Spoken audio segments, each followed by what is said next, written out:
Good morning, students. I'm Ruchika Modi, your teacher for Indian economy. This lesson is well designed for BA Part 2 honors as well as जितने भी students हैं जो Indian economy पढ़ते हैं उनके लिए. In the last video, we have learned about 5-year plan, planning commission, and also we have discussed 5 of our 5-year plan. जिसमें first 5-year plan में हमने देखा कि वो हेरेडोमर मॉडल पे बेस्ड था and these were the targets and these were the work done under the 5-year plan. Second 5-year plan हमारा PC Mahalanobis पे डिपेंडेंट था जहाँ पे हमारे 2 टारगेट रहे और these are the work done. Similarly, in the third plan, it was based on a plan model of Professor Sandy and सुखमय चक्रवर्ती जिसके अंदर हमारे टारगेट्स और हमारी क्या क्या प्रॉब्लम रही. ये हमारा पहला प्लान था जो फेल हुआ बिकॉज ऑफ दीज 3 रीजंस. इसके बाद एक प्लान हॉलीडे हमने प्लान किया था. That means third 5-year plan में बिकॉज हमारा प्लान फेल हो गया एंड ऑल्सो हमारे बहुत सारे रिसोर्सेज थे वो वॉर में या डिफेंस में एलोकेट हो गए थे, रीडायरेक्ट हो गए थे जस्ट बिकॉज ऑफ दैट हम अपने जो टारगेट्स थे उनको अचीव नहीं कर पाए थे. सो हमारी सरकार ने या हमारी गवर्नमेंट ऑफ इंडिया ने प्लान हॉलीडे लिया. That means for further 3 years there will be no 5-year plan. उन्होंने 3 एनुअल प्लान को प्रेजेंट किया. That is from 1966-67, 1967-68 and 1968-69. उसके बाद हमारा आया फोर्थ 5-year प्लान जो गाडगिल स्ट्रैटेजी पे डिपेंडेंट था, लियोनटिफ मॉडल पे डिपेंडेंट था and these were the targets and these were the problems जिसकी वजह से फिर से फोर्थ 5-year प्लान हमारा फेल हो गया. बट स्टिल हमने इसके अंदर काफ़ी अच्छी चीज़ें भी की जैसे कि nationalisation of bank, green revolution and atom bomb को हमने टेस्ट भी किया था. लास्ट था हमारा 5-year प्लान जो हमने लास्ट क्लास में पढ़ा. उसके अंदर हमारे टारगेट ये चारों थे और अचीवमेंट भी हमने काफ़ी किया. लेकिन जो ये 5th 5-year प्लान था ये बहुत ही ज़्यादा अनस्टेबल रहा. क्यों रहा उसके बारे में हम आगे पढ़ेंगे. अभी देख लेते हैं इसमें हमने पढ़ा क्या क्या था. फर्स्ट ऑफ ऑल ये हमारे टारगेट्स थे. ये प्लान हमारा टर्मिनेट हो गया था 1978 में. फिर उसके बाद उस 78 से 79 को हमने रोलिंग प्लान हमने डिक्लेयर किया था. इसमें इमरजेंसी भी रही, criminal activities by the politicians वो बढ़ गई थी. 20 point programme that is a plus point हुआ था हमारे यहाँ पे. IRDP and desert development plan, these were the 3 positive thing done in the 5th 5-year plan. Moving on, उसके बाद हमने एक रोलिंग प्लान देखा 1979 से 80. अभी हम पूरी स्टोरी को रिकॉल करते हैं.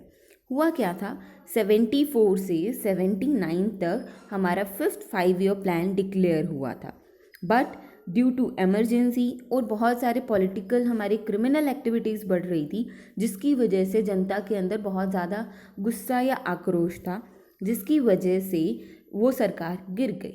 गिरने के बाद जनता पार्टी इलेक्शन जीती 1977 में और उन्होंने क्या किया, जो हमारा 5th 5-year प्लान था जो 79 में ख़त्म होने वाला था उसको 78 में ही बीच में कट कर दिया और 77 से 78 का उनका कार्यकाल था उसको उन्होंने 5th 5-year प्लान में डाल दिया और 78 से 83 तक उन्होंने नया 6th 5-year प्लान लॉन्च किया. बट फिर से हुआ ये कि जो जनता गवर्नमेंट थी वो गिर गई और फिर से आ गई हमारी कांग्रेस गवर्नमेंट इन 1980.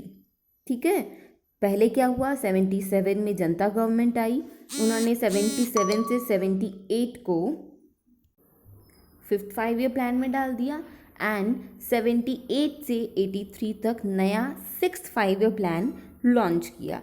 लेकिन 1980 में अगेन गवर्नमेंट चेंज होने की वजह से उन्होंने क्या किया, जो हमारा 79 से 80 का जो पीरियड था उसको रोलिंग प्लान कर दिया बिकॉज 78 तो ऑलरेडी 5th में चला गया एंड कांग्रेस सरकार ये नहीं चाहती थी कि उनका 79 से 80 वो अपने 5-year प्लान में इंक्लूड करे.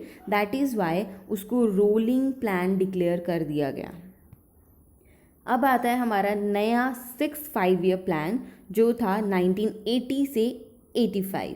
ठीक है, सो यहाँ पे हमने 2 साल जनता गवर्नमेंट का गवर्नेंस देखा, जिसमें से 1 साल को 5th 5 ईयर प्लान में डाल दिया और एक को रूलिंग प्लान में डाल दिया। ठीक है, अब आते हैं 6 पे। 80 से 85 था, इसके अंदर जो हमारे टारगेट थे, अब देखो 5th के अंदर भी हमारे पावर्टी एलिविएशन था, अगेन रिपीटेड। उसके अंदर इन्होंने ऐड कर दिया टेक्निकली सेल्फ रिलायंस बनना है। दैट मीन्स हमें टेक्नोलॉजी की जो मशीन्स हो गई या कोई भी इक्विपमेंट्स है वो कोशिश करनी है कि खुद से बनाएं, ना कि उनको इम्पोर्ट करें। इसके अंदर हमारा जो टारगेट रखा गया दैट वाज 5.2 और जो हमारा अचीवमेंट रहा दैट इज़ 5.7। यहाँ से क्लियर है कि कोई वॉर नहीं हुआ था इस 5 ईयर प्लान के अंदर। अब इससे पहले काफ़ी बार पावर्टी की बात हुई थी, लेकिन पावर्टी के लिए सबसे पहले स्लोगन जो गरीबी हटाओ नाम से आया था वो इस 5 ईयर प्लान के अंदर आया था। अब इस गरीबी हटाओ के ऊपर भी बहुत सारे क्या कहते हैं उसको, कमेंट्स आए थे। कमेंट क्या था कि गरीबी हटाओ जो इनका स्लोगन है वो कुछ नहीं है, जैसे पॉलिटिकली पॉपुलर होने की एक ट्रिक है, क्योंकि होता है ना कि कुछ अलग दे दिया, कुछ नई चीज़ आई है तो हम पॉपुलर हो जाएंगे। तो गरीबों के बीच में एक मसीहा बनने के लिए आपने ये गरीबी हटाओ किया है, ऐसा कुछ पॉलिटिकल एक्सपर्ट्स ने कहा था। उसके अलावा यहाँ पे इन्वेस्टमेंट योजना आई थी। इन्वेस्टमेंट योजना बेसिकली इंफ्रास्ट्रक्चरल डेवलपमेंट के लिए लॉन्च की गई थी 1982 के अंदर, 1980 और 1983। 82 के अंदर नबार्ड हमारा इस्टेब्लिश हो गया, बायोगैस प्रोग्राम इस्टेब्लिश हुआ था, रीस्ट्रक्चरिंग ऑफ 20 पॉइंट प्रोग्राम। जो 20 पॉइंट प्रोग्राम हमारा पहले लॉन्च किया गया था उसको रीस्ट्रक्चर मतलब उसको दोबारा फ्रेम किया गया था। एंड ऑल्सो 1980 के अंदर NREP national rural employment programme launch किया गया था। 1983 के अंदर बहुत सारे प्रोग्राम्स थे, बहुत सारे प्रोग्राम के मैंने यहाँ पे शॉर्ट फॉर्म्स लिख दी हैं। इनकी डेफिनेशन आप खुद से एक बार गूगल करके देखना, आपको मिल जाएगी। जैसे कि DWERA का है development of women and child rural areas. Then है SEEUP का self employment to educated unemployed youth programme. इस तरीके से आपको काफ़ी सारी सभी के मिल जाएंगे ऑलमोस्ट, सो आप देख लीजिएगा। देन आया हमारा 7th 5 year plan that is from 85 to 90। 85 to 90 के अंदर आपका जो ग्रोथ रेट टारगेटेड था दैट वाज 5% और अचीवमेंट था 6%, अगेन अ सक्सेसफुल वन। इसके अंदर एक और बाकी के टारगेट क्या थे, self sufficiency, growth and modernisation, social justice. This was the key highlight of this programme कि हमें सोशली लोगों को जस्टिस प्रोवाइड करना है। Then the food production and employment generation, this is also the main target, क्योंकि 69 में green revolution के बाद हमने काफ़ी हद तक वीट में या राइस में प्रोडक्शन अचीव कर लिया था, बट बाकी के काफ़ी सारे प्रोडक्ट्स थे एग्रीकल्चरल प्रोडक्ट जिनके अंदर हमारा अभी तक उतना ज़्यादा अच्छा परफॉर्मेंस नहीं था, तो उन पे टारगेट किया गया था। ऑल्सो इसी प्लान के अंदर 1988 के अंदर ऑपरेशन कैक्टस हुआ था। ऑपरेशन कैक्टस था क्या, ये मालदीव्स को सेव करने का एक ऑपरेशन था जिसके अंदर इंडियन गवर्नमेंट ने, इंडियन एयरफोर्स ने हेल्प किया था। देन था हमारा जवाहर रोजगार योजना जिसके अंदर लोगों को रोजगार प्रदान किया गया था। And also for the first time अभी तक क्या था हमारे इंडस्ट्रियल पॉलिसी, क्योंकि हमने लास्ट ईयर पढ़ी थी तो मैंने उसको रिपीट नहीं किया है। इंडस्ट्रियल पॉलिसी के अंदर मेजर जो शेयरिंग था या फिर ऑलमोस्ट सारा का सारा शेयर किसका था, public sector, that means public entity. लेकिन इस प्लान के अंदर पहली बार प्राइवेट सेक्टर्स को भी प्रायोरिटी मिली और उनको भी कुछ सेक्टर्स उनके लिए ओपन अप कर दिए गए।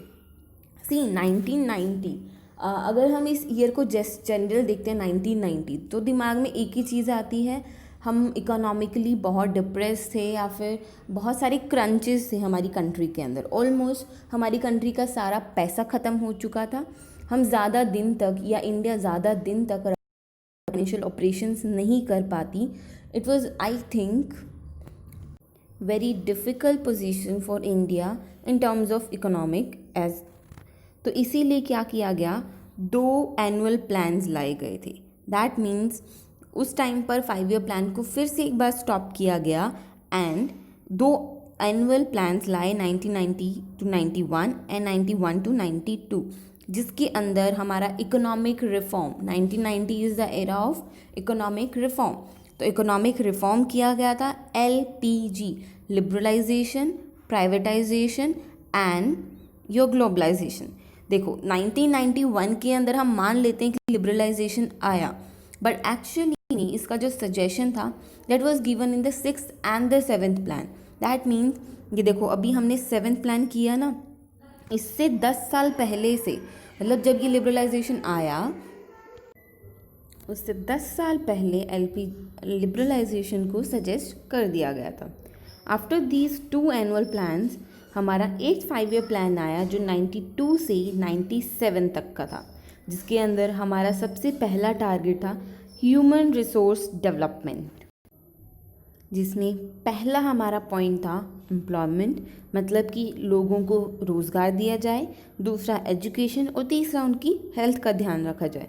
क्योंकि अगर ये तीनों कार्य सरकार ने कर दिए तो वो अपने कंट्री के सिटीजन्स या अपनी कंट्री की ह्यूमन रिसोर्स को डेवलप कर सकते हैं। सेकंड पॉइंट था कि LPG के थ्रू जो भी हमारे रिफॉर्म्स या जो भी चेंजेस आए हैं या जो भी ऑब्जेक्टिव्स हमने तय किए हैं वो सारे के सारे हम फॉलो करेंगे और उनको सही से इम्प्लीमेंट करने की कोशिश करेंगे। ऑल्सो इस प्लान पीरियड के अंदर हमारा जो टारगेट ग्रोथ रेट था दैट वाज 5.6 और अचीवमेंट जो हुआ था दैट वाज 6.8। दैट मीन्स कि ये प्लान जो हमारा 8th 5 ईयर प्लान था ये काफ़ी सक्सेसफुल रहा। इसके अंदर इंडिया WTO की मेंबर भी बन गई 1995 के अंदर। नरसिम्हा राव जो हमारी कमेटी है उन्होंने न्यू एजुकेशन पॉलिसी लॉन्च की थी, national social assistant programme launch हुआ था, मिड डे मील लॉन्च हुआ, PM रोजगार योजना एंड पब्लिक डिस्ट्रीब्यूशन सिस्टम जो हमारा PDS पहले से लॉन्च था उसको हमने रिवाइज़ किया, उसको उसमें चेंजेस लाके और देन उसको इम्प्लीमेंट किया। Moving on are 9th 5 year plan जो कि 97 से 2000 के बीच में हुआ। अगेन वी नो इसके अंदर वॉर हुआ था, सो वॉर की वजह से ही क्या होना था, फेल, पहले से ही पता है। सो ग्रोथ रेट चाहे कुछ भी हो but it was a failure. Target क्या थे इसके अंदर, आपको ग्रोथ लाना है विद जस्टिस एंड इक्विटी। यहाँ पे देखो 2 टर्म्स होती है, इक्वालिटी एंड इक्विटी। इक्वालिटी का मतलब है कि मान लो आपके पास 10 रुपये हैं, घर में 5 लोग हैं, पांचों को 2-2 रुपये दे दिए, दैट इज़ इक्वालिटी, सबको बराबर देना। इक्विटी का मतलब है जिसको जितनी ज़रूरत है या फिर उसकी ज़रूरत के हिसाब से बंटवारा करना। अगर घर के अंदर कोई 5 लोग हैं, 5 में से 3 बच्चे हैं, 2 बड़े हैं, तो ऑफकोर्स बच्चों के जो कंजप्शन उनका एक्सपेंडिचर होगा वो थोड़ा सा कम होगा, हम ये मान के चल रहे हैं। सो बच्चों को थोड़ा कम दिया जाए और बड़ों को ज़्यादा दिया जाए, ठीक है। या फिर जैसी जिसकी अनाटॉमी होती है उसको वैसे ट्रीट करना। जैसे हमारी सबसे बड़ी टर्म है gender equality. Actually we do not need gender equality, we need gender equity. Equity और इक्वालिटी में बहुत डिफरेंस है, जैसे अभी बताया। अगर आप इक्वालिटी की बात करते हो दैट मीन्स जिस तरीके से आप मेन को ट्रीट करते हो सेम वे आपको वुमेन को ट्रीट करना। That means there should be no reserve seat for the women in the bus, in the train और एनीथिंग। या फिर कहीं पे भी ऑफिसेज में जाते हैं वहाँ पे वुमेन को स्पेशल ट्रीटमेंट नहीं दी जानी चाहिए during the monthly period, right. पर ऐसा नहीं है, उनको इक्विटी के साथ ट्रीट किया जाता है। दैट मीन्स जिस तरीके से वुमेन एनाटॉमी है या फिर जिस तरीके की वुमेन का बॉडी है या मेडिकल फीचर्स हैं उसके अकॉर्डिंग उनको ट्रीट किया जाता है। Women need special treatment on these days, so उनको उन स्पेशल दिनों में वो स्पेशल ट्रीटमेंट मिलती है। वैसे ही वर्किंग आवर्स की बात करें, women can work for 24 hours at night shift also, but वहाँ पे हम इक्विटी को मैनेज करते हैं कि ठीक है women have to manage the home also. So हम वहाँ पे थोड़ा सा कंसीडर करके उनको वर्क फ्रॉम होम दे देते हैं आफ्टर 6 कि ठीक है आपको काम तो करना पड़ेगा but you can work from home. As compare to the men, अगर हो सकता है उनको ऑफिस में रुक के काम करना पड़े. So this is not partiality, this is just gender equity. So यहाँ पे भी हमने उसी इक्विटी की बात की कि हमें ग्रोथ करना है with justice and equity. Justice मतलब किसी के साथ किसी का एक्सप्लॉयटेशन ना करना. ग्रोथ रेट जो हमारी टारगेट थी दैट वाज 7.1%, अचीव हमने किया 6.8%. सो 0.3% से हम पीछे रह गए थे. दैट इज़ वाई इसको हमने एक फेलियर कह दिया. इसमें हमारा the much talked Kargil war हुआ था. हमने न्यूक्लियर टेस्ट किया था, दैट इज़ परमाणु, APJ अब्दुल कलाम के लीडरशिप में. प्राइमरी एजुकेशन को यूनिवर्सल कर दिया. दैट मीन्स एवरी स्टूडेंट और every person, every child should get primary education. यहाँ पे हमने टारगेटेड PDS को लॉन्च किया. देखो, PDS होता पब्लिक डिस्ट्रीब्यूशन सिस्टम, जिसके अंदर सरकार जो हमारे गेहूँ हो गए, चावल हो गए या अदर फूड मटेरियल हैं उनको स्टोर करती है एंड सब्सिडाइज रेट पर हमारे BPL को या फिर जिनको भी ज़रूरत है उनको देती है. यहाँ पे टारगेटेड कर दिया. तो जो ये BPL बोल रही हूँ ना, वो यहाँ पे आया. इससे पहले पब्लिक डिस्ट्रीब्यूशन सिस्टम था, जिसको चाहिए वो जाके ले ले वहाँ से, कुछ मिनिमम क्राइटेरियाज होते थे उनको फिलफिल करके. बट यहाँ पे टारगेट कर दिया. टारगेट इन टर्म ऑफ कि इस क्राइटेरिया को ही मिलेगा, इस एरिया के अंदर ही मिलेगा, बाकी लोगों को नहीं मिलेगा. देन अन्नपूर्णा योजना, स्वर्ण जयंती, स्वरोजगार योजना, सर्व शिक्षा अभियान and Ganga Kalyan Yojana. These were the programmes launched in 9th 5-year plan. 2002 के बाद या 9th 5-year प्लान के बाद हमारा है 10th 5-year plan, that is 2002 से 2007. इसके अंदर जो हमारे टारगेट रहे that is doubling the capital income. I just need to highlight one more point. इसके अंदर एक और पॉलिसी आई थी, population policy, new population policy. So क्या थी वो पॉलिसी, ये भी हमने लास्ट क्लास में पढ़ा था, लेकिन फिर भी रिपीट कर देते हैं. उसके अंदर पॉपुलेशन ग्रोथ को रोकने के लिए एक प्रोग्राम बनाया गया था, जिसको हमने पॉपुलेशन पॉलिसी बोला था, जिसके अंदर हमें TFR को रिड्यूस करना था, हमें एनुअल ग्रोथ रेट को रिड्यूस करना था ऑफ पॉपुलेशन. और काफ़ी सारे प्रोग्राम्स हमने चलाए थे, काफ़ी सारे इंसेंटिव्स दिए थे लोगों को, ताकि वो लेट मैरिज करें, 2 ही बच्चे करें, एंड अबॉर्शन या जितने भी कॉन्ट्रासेप्टिव्स हमारे पास अवेलेबल हैं उनके उनके यूजेस को लोगों तक पहुंचाने के लिए, लोगों को अवेयर करने के लिए. सो 10th 5-year प्लान 2002 to 2007 था, जिसके अंदर हमने doubling the per capita income in next 10 years, मतलब आने वाले 10 साल में लोगों की इनकम को डबल करना.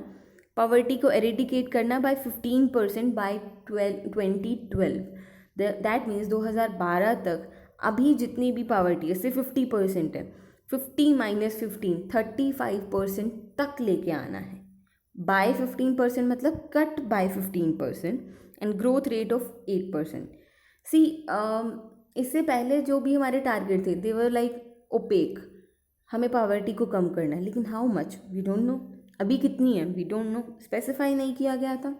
हमें ग्रोथ करना है, growth rate also specified था. And if we talk about income तो बोल दिया doubling the per capita income, but वहाँ पे अगर टाइम डायमेंशन नहीं होता तो भाई कभी भी डबल करो. सरकार तो कह देती, हमने कब कहा कि हम 5 साल में या 10 साल में करेंगे, आने वाले 20 सालों में करने वाले थे हम तो. सो स्पेसिफाई करना वो क्या आपका टारगेट है, कितने टाइम तक का है, वो बहुत ज़रूरी है. That was a good thing in this 10th 5-year plan. Also इस टाइम पर क्या था, जो हमारा इकोनॉमिक डिप्रेशन था by the end of this plan, वो लगभग शुरू हो चुका था. सो उससे पहले क्या क्या हुआ, हमने इंडिया विजन 2020 लॉन्च किया, that is under the guidance और suggestions of APJ Abdul Kalam. जो उनका कॉन्सेप्ट था उसी चीज़ को हमने आगे लाया. भारत निर्माण योजना को लॉन्च किया, जिसके अंदर हमने 6 फैक्टर्स को इंक्लूड किया. First irrigation and also the water supply, road, telecom, घर और बिजली. अब देखो, आवास मतलब घर, ठीक है. सो पहले आपको घर दिया गया, घर के अंदर आपको बिजली, पानी और फ़ोन की सुविधा दी गई. घर के बाहर रोड बनाया गया और ऑल्सो आपके खेतों में पानी दिया गया. इस तरीके से याद करना, याद रहेगा। घर में बिजली, पानी और टेलीफोन दिया, आपको खेत जाने के लिए रोड बना के दी और पानी भी दिया ताकि आप अपने खेतों को इरिगेट कर सको, सींच सको। सो दिस इज़ ऑल भारत निर्माण योजना। 2005 के अंदर नरेगा एक्ट आया, 2005 के अंदर नेशनल हॉर्टिकल्चर मिशन भी आया, and also NRHM national rural health mission भी लॉन्च किया गया था। 11 5 ईयर प्लान, 11 5 ईयर प्लान में क्या था? सबसे पहली चीज़ है इकोनॉमिक डिप्रेशन। ठीक है, तो डिप्रेशन था, that means world wide depression आ गया था, उसकी वजह से फेल तो होना ही था। सो यहाँ पे अपने जो टारगेट थे that was inclusive growth, faster and more inclusive growth, anaemia को फाइट बैक करना। दैट मीन्स अब तक हमारी जो अनीमिया की प्रॉब्लम थी in India that keeps on increasing, बहुत ज़्यादा बढ़ गई थी। नाउ गवर्नमेंट का फोकस अनीमिया पे शिफ्ट हुआ, एंड काफ़ी सारे जो हमारे सरकारी हॉस्पिटल थे या फिर जो हमारी प्रेग्नेंट लेडीज़ थी बेसिकली, उनके ऊपर काफ़ी फोकस रहा, ताकि उनको, अगर जो ज़्यादातर क्या होता है, जो प्रेग्नेंट लेडीज़ होती हैं उनमें अनीमिया की प्रॉब्लम बहुत ज़्यादा जल्दी आती है। सो उनको टाइम पर जो आयरन टैबलेट्स होती हैं या आयरन सप्लीमेंट्स होते हैं वो देना, या फिर उनको अच्छी डाइट प्रोवाइड करना, उस पर काफ़ी फोकस किया गया था। Then your health, telecom and IT education, ये भी हमारा टारगेट में था। ग्रोथ रेट आपका जो डिसाइड हुआ था दैट वाज 9% और अचीव हुआ वो था 8%। According to the facts failure है, but according to the logic it's a great success. क्यों, आगे देखेंगे। ये जो पूरा प्लान था वो C रंगराजन ने प्रिपेयर किया था। यहाँ पे हमारा 2007 में नेशनल हेल्थ इंश्योरेंस स्कीम भी लॉन्च हुआ, national food security mission launch हुआ और इसको एक्ट बना दिया गया इन 2013। ऑल्सो सबल योजना फॉर एम्प्लॉइंग यंग गर्ल्स। अब देखो, यहाँ से यंग गर्ल को एम्प्लॉयमेंट देने के बाद आपका डबल अचीवमेंट है। डबल कैसे? अगर आप यंग गर्ल्स को एम्प्लॉयमेंट दे रहे हो, आप उनको अपलिफ्ट कर रहे हो, आप वुमेन एम्पावरमेंट के लिए काम कर रहे हो। फर्स्ट, अगर कोई गर्ल एम्प्लॉयड है दैट मीन्स उसको आप पहले एजुकेशन के लिए भी मोटिवेट कर रहे हो। काम मिलेगा तो एजुकेशन भी करना चाहेंगी लड़कियां, सो वो मोटिवेशन हो गया एजुकेशन वाला। दूसरी चीज़, अगर कोई लड़की एजुकेटेड है, ऑल्सो एम्प्लॉयड है, शी मस्ट बी अवेयर कि कब उसको अपनी फैमिली प्लान करनी है, मतलब कि उसकी एज ऑफ मैरिज क्या होनी चाहिए। वो लेट मैरिजेस में बिलीव करेगी, थोड़ा सा लेट, नॉट लाइक कि पूरा वेस्टर्नाइज हो गया। मैं ये नहीं कह रही कि western culture is wrong, western idea is wrong, but ज़्यादातर हमारी सोसाइटी में क्या होता है, पढ़ लिख गई दैट मीन्स भाई ये तो अंग्रेज बन गई, अब ये घर की नहीं सुनेगी। तो वैसा कुछ नहीं था, इट जस्ट उनके अंदर एक कॉन्शियसनेस आ गई कि when should we get married. उनको एक डिसीजन पावर आ गई थी, उनको फैमिली प्लान कब करनी है, कैसे करनी है, कितने बच्चे करने हैं, वो सब चीज़ें वो खुद से सोच सकती है। तो थ्रू दिस सबल योजना,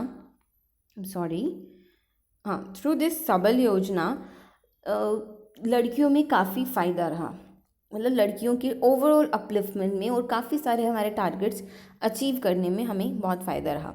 इस टाइम पर हमारा US हाउसिंग रिसेशन था, मैंने बताया बहुत ज़्यादा रिसेशन आ गया था, इससे पूरा का पूरा वर्ल्ड जूझ रहा था, बट इंडिया फाउट बैक, जिसकी वजह से हम काफ़ी स्टेबल रहे, इंडिया ने काफ़ी अच्छे से परफॉर्म किया था।